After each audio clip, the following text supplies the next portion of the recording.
Hello guys, good morning. Mga unta. Nakoy egg omelette. Nagluto ko og pandesal, toasted pandesal and coffee.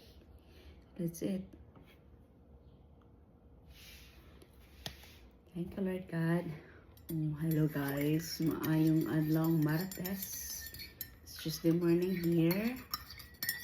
And it's almost 7 a.m. So mga unata, so while nga unta mag-talking ta about nakoy nabasahang post sa akong friend or sa akong amiga ba or sa FB friend. While nakabasa ko sa yung post about sa kanang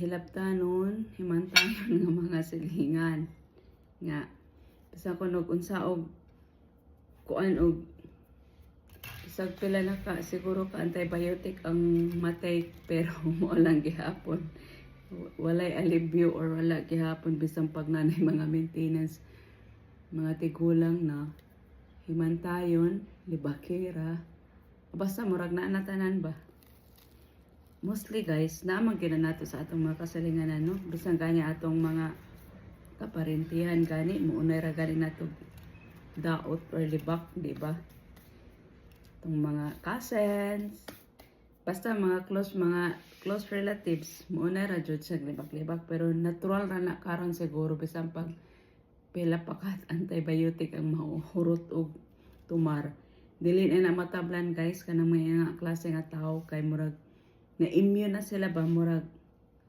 immunity is real na bisan pag unsa na nimo bisan pa siguro ipabarangay or whatsoever nga magatubang na mo sa kapitan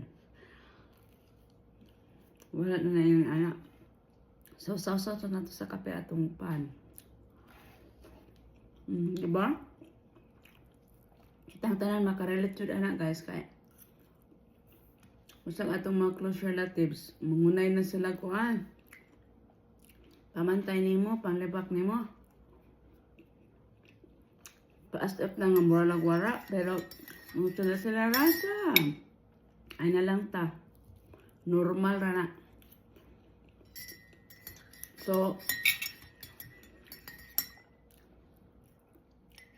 ano lang na manay kinabuhi sa mga tao din so manala ko'y kasulti sa itong mga himantayon tanawa sa din yung imong kaugalingon guys hinuklog ipod og unsa ba inyong mga nasa inyong kaugalingon ba og maayo ba pod mo nga pagkatao usa mo manghimantay o manghilabot sa uban okay God bless everybody.